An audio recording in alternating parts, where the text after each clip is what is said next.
J'ai connu la richesse, mais j'ai connu aussi la pauvreté. Et j'ai choisi la richesse à chaque putain de fois.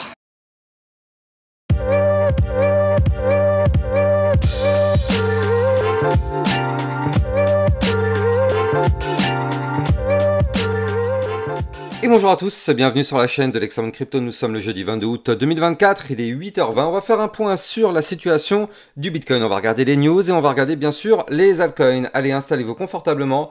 On démarre avec directement le calendrier économique. Donc du coup, qu'est-ce qu'on voit ?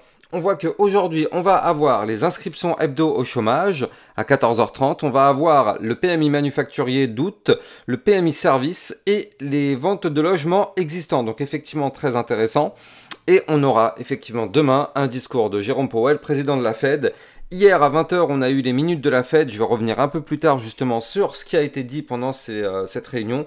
Mais ça a été clairement très intéressant. Côté du Crypto Fear and Greed Index, on est à 39, donc on s'éloigne un petit peu de la zone de l'extrême peur pour se rapprocher doucement de la zone de neutralité. Allez, du côté des news, pas mal de choses.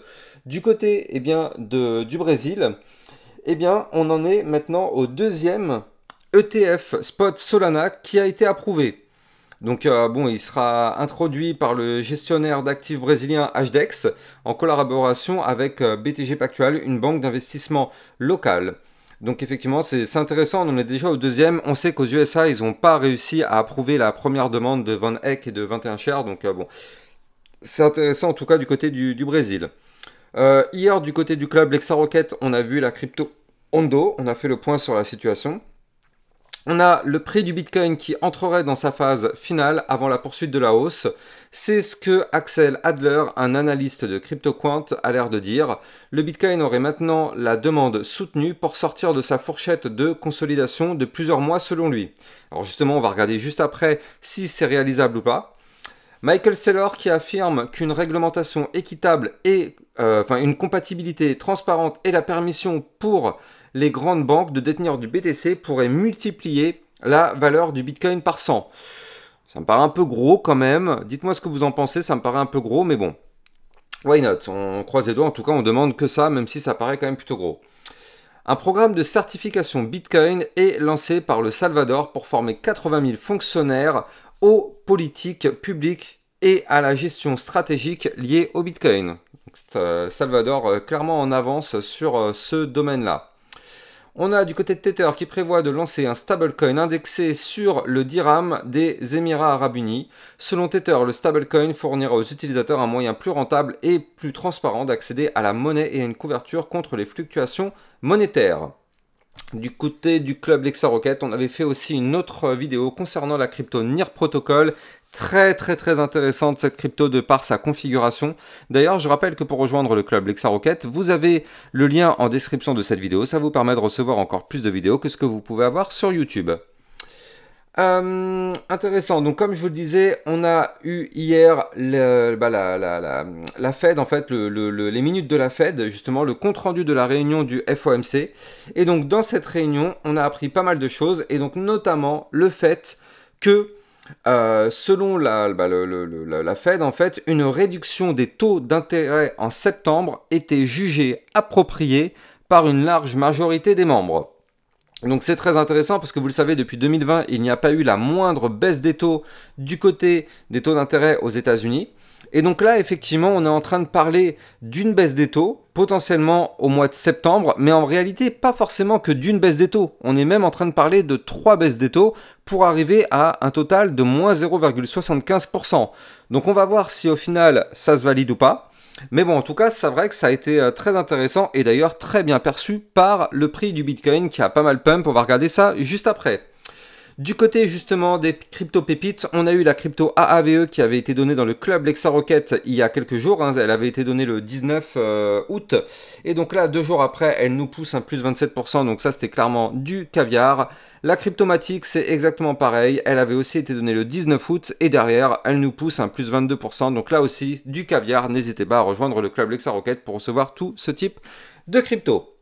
Allez, on démarre l'analyse technique du côté du Bitcoin. Bien sûr, avant ça, je rappelle à tout le monde que tout ce que je vais dire dans cette vidéo n'est en aucun cas un conseil financier. C'est à vous de faire vos propres recherches et n'oubliez pas que le trading de crypto comporte des risques de perte partielle ou majeure. Enfin, Enfin, on l'a fait. On l'a fait, ça y est.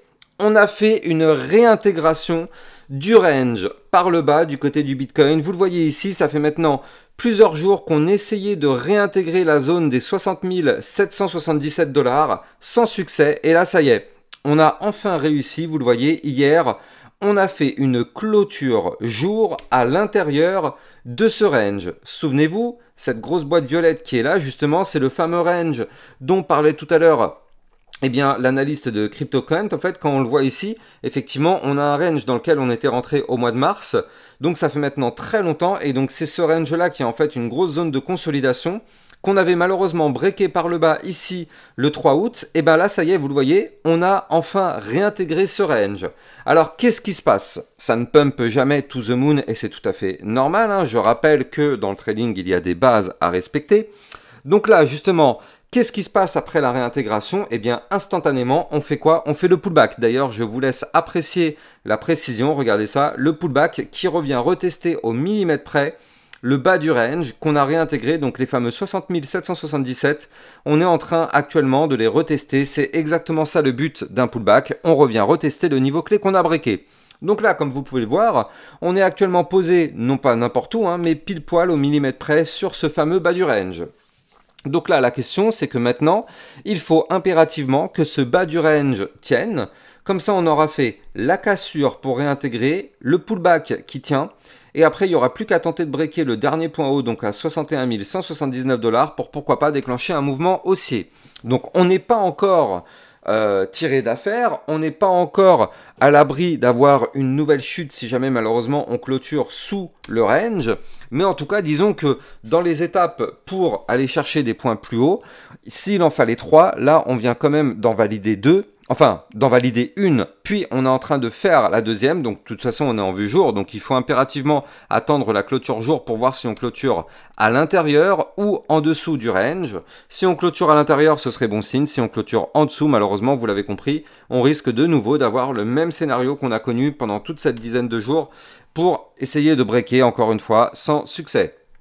Et se mettre bien évidemment en danger parce que si on sort du range par le bas, le but serait potentiellement d'aller chercher les 59 493, voire même pourquoi pas revenir rechercher les 58 274 $. Donc vous l'avez compris, c'est pas du tout ce qu'on veut voir. Maintenant, nous ce qu'on veut, c'est un pullback qui valide, un pullback qui rebondit sur le bas du range et aller chercher la zone de résistance des 62 231. Si on break cette résistance, ça pourrait déclencher un mouvement pour les prochaines semaines pour se diriger petit à petit vers le haut du range. Attention, en cours de route, on a des belles résistances, notamment une autre à 64 464, puis 65 535, la fameuse des 66 956 $. Et effectivement, on pourrait aller chercher des points bien plus hauts parce que je rappelle que le Bitcoin est en train de former actuellement une tasse avec une anse comme ça sur le côté. On a une ligne de coup qu'il faut péter à 61 731 $. Tant qu'on ne pète pas ce niveau clé, il ne se passera strictement plus rien du tout. Par contre, je rappelle que si on valide cette tasse séance, on aurait comme target les 69 000 $ à aller chercher. Donc on veut vraiment que cette pattern se valide pour pouvoir avoir un très joli mouvement haussier dans les prochains jours, prochaines semaines. Mais là, en tout cas, clairement, ça sent plutôt bon du côté du Bitcoin. On est toujours, il faut bien le noter, sur une petite tendance bullish depuis maintenant quelques jours. Donc voilà, ça c'est vraiment plutôt pas mal du tout.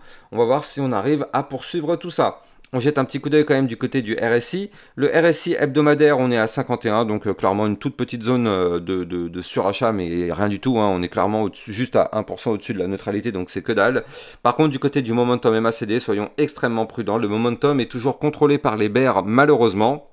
Donc pour l'instant, ce bull flag, cet énorme pattern chartiste bullish n'est pas encore validé. Ça peut prendre encore du temps vu que le momentum est contrôlé par les bears. Mais bon, tôt ou tard, il y a quand même des chances que ce bull flag soit pété par le haut et qu'on déclenche justement la deuxième partie de bull run. Du côté de la vue 4 heures, qu'est-ce qu'on voit? Je vous avais expliqué que le Bitcoin était rentré dans un canal ascendant. Et donc là, on voit que hier, on avait tenté une cassure par le haut. Malheureusement, vous le voyez, on réintègre le canal directement après. Donc là, c'est pas forcément bon signe pour ça en vue court terme, hein, on va pas se mentir. La vue court terme, elle est un peu moins bullish que la vue long terme. Mais là, en vue court terme, donc du coup, il faut absolument s'extirper de la zone de résistance qui se trouve à 60 964 $, pour casser ce canal descendant par le haut et aller chercher le dernier point haut qu'on a fait ici à 61 619 $. Et si on pète ce niveau clé, vous l'avez compris, ça pourrait déclencher quelque chose de plus intéressant par la suite. Dans tous les cas, ici, vous le voyez, nous sommes soutenus par une ligne de tendance haussière. Tant qu'on est au-dessus de cette ligne, il n'y a pas de problème, hein. Même si au pire des cas, on chute, on va chercher la ligne ici à 59 354. Au pire des cas, c'est pas grave. On reste toujours bullish de par cette configuration. Donc, franchement, pour l'instant, sur le Bitcoin, rien à dire de dramatique. Franchement, c'est même plutôt très bon signe. On croise maintenant les doigts pour que ce bull flag se valide. Franchement, ça va être hyper déterminant. Allez, on va passer du côté des altcoins. Donc justement, on démarre forcément avec notre Ethereum, comme d'habitude, vous le savez. Avant de continuer, je rappelle que pour suivre toutes mes actualités, vous pouvez me suivre sur YouTube, vous avez le lien, sur Twitter, pardon, vous avez le lien en description de cette vidéo, ça vous permet de recevoir mes alertes, les informations, tout ce qui gravite autour de l'environnement crypto-monnaie, et aussi au passage, n'oubliez pas de rejoindre la communauté sur Discord, c'est là-dessus qu'on communique et qu'on échange au maximum, on partage des connaissances, on s'entraide, bref, n'hésitez pas, vous avez le lien en description de cette vidéo, et faites extrêmement attention aux faux liens, il y a beaucoup d'arnaques, ne répondez jamais en privé à qui que ce soit, vous êtes sûr et certain de tomber sur une arnaque. Allez, on va regarder ce que nous fait notre Ethereum, et vous le voyez du côté de l'Ethereum, on est en train actuellement de consolider ici, vous le voyez, on est borné entre le niveau bas d'un range à 2555 $, on va le dessiner ensemble d'ailleurs ce petit range, voilà, 2555 pour le bas du range, puis la résistance des 2723 $ pour le haut du range. Donc pour l'instant, vous l'avez compris, tant qu'on est borné entre ces deux niveaux clés, inutile d'espérer quoi que ce soit, on est en configuration latérale. Maintenant, ce qu'on veut, c'est casser justement cette configuration latérale par le haut, donc les fameux 2723 $. On le voit, les bandes de Bollinger commencent à se resserrer, donc ça c'est intéressant. On est sur une tendance haussière toujours soutenue, donc pour l'instant pas de souci particulier. On ne veut bien évidemment absolument pas péter les 2555 $ qui correspondent au bas du range. Vous l'avez compris, si on pète ça par le bas, malheureusement ce serait plutôt mauvais signe pour aller chercher justement les 2343 $, voire même les 2146 $, donc c'est pas ce qu'on aimerait voir. Nous, ce qu'on veut, c'est que le Bitcoin ne crache pas, hein, parce que vous le savez, à la seconde où le Bitcoin crash, tout le marché crypto crache avec lui. On veut que le Bitcoin continue de se stabiliser, voire même de pousser un petit peu, pour pouvoir permettre à l'Ethereum de casser son range par le haut et d'aller chercher des points plus hauts. Allez, le Solana, qu'est-ce que nous propose notre Solana ? Pour l'instant, il galère un petit peu, on va pas se mentir. Avant de rentrer dans le détail, je rappelle que pour trader toute cette volatilité, vous pouvez utiliser mon lien de parrainage Binance que vous allez trouver en description de cette vidéo, qui vous permet de trader sur une plateforme validée en France, donc il n'y a pas de risque de blocage ou de fermeture. Binance est enregistré PSAN auprès de l'AMF, pas comme ça a été le cas malheureusement pour Bybit qui a dû fermer. Donc là, du coup, du côté de notre Solana, vous le voyez, on est ici en train de latéraliser un petit peu. On est en perte de volatilité là entre ici, donc le 11 août et aujourd'hui. Vous le voyez, les volumes sont très bas, les bougies sont vraiment toutes petites. Donc là, ça se retranscrit du côté des bandes de Bollinger qui commencent à se resserrer. On est toujours, ça c'est important, au-dessus de la moyenne mobile 200 périodes. Et heureusement, hein, les 139,96, heureusement qu'on est au-dessus. Tant qu'on est au-dessus, c'est une belle zone de support, donc tout va bien. Malheureusement, on est toujours sous la résistance des 143 $. Donc voilà, vous l'avez compris, on est compris entre cette toute petite zone-là. Il faut absolument péter les 143 $ pour nous permettre de récupérer le ruban de moyenne mobile par la suite, aller chercher les 153 $ et s'extirper par le haut. Je rappelle que le Solana, pour l'instant, on est en attente d'une configuration en double bottom comme ceci, ou peut-être d'une tasse séance, on va voir comment ça se forme. Mais en tout cas, voilà, du côté du Solana, effectivement, on est en attente. Pour l'instant, il ne se passe plus rien, c'est un petit peu tristouné, on va pas se mentir. Mais bon, patience. On va jeter un coup d'œil aussi du côté de la crypto Avax. Alors, je vous avais fait une vidéo justement il y a 3-4 jours sur l'Avax pour vous... Ah bah tiens, oh là là, c'est incroyable. Je vous avais expliqué sur l'Avax qu'il fallait la surveiller. C'était une crypto pépite il y a 3-4 jours. Et donc, qu'est-ce qui se passe? Eh bien, depuis, on a pris quand même un plus 13%. Ça, c'est dans la poche pour tous ceux qui me suivent sur YouTube. Effectivement, bah, c'est dans la poche. D'ailleurs, dites-moi en commentaire hein, les profits que vous prenez. Ça me fait toujours plaisir de savoir qu'effectivement, vous arrivez à dégager des profits. Sur Twitter, il y en a plein qui m'ont dit qu'ils ont eu des profits hier sur le Polygon Matic qui avait été donné dans le club LexaRocket et aussi sur d'autres cryptos. Donc n'hésitez pas de me le faire savoir, au moins ça me permet de savoir que tout le travail que je fais pour vous, eh bien ça vous apporte des jolis bénéfices. Bref, là en tout cas du côté du polygone, de l'AVAX, on voit qu'on est actuellement posé sur le haut des bandes de Bollinger qui sont resserrées, 23,79, c'est le niveau clé qu'on doit breaker. Si on break ce niveau clé par le haut, vous l'avez compris, on pourrait aller chercher par la suite les 25,94, voire même ici les 27,86, puis pourquoi pas les 30 $. Donc vous l'avez compris, ce niveau clé ici va être déterminant. On est au-dessus du support tout de même des 22,84, il faut le noter, tant qu'on est au-dessus de ce support, entre guillemets, tout va bien. Allez, n'oubliez pas de vous abonner à la chaîne YouTube si ce n'est pas déjà le cas. Likez, commentez, partagez. Ça, j'en ai vraiment besoin pour aider au référencement de la chaîne YouTube, surtout pendant l'été où il y a beaucoup moins de monde qui regarde. Je vous souhaite une excellente journée. À plus tard. Ciao, ciao.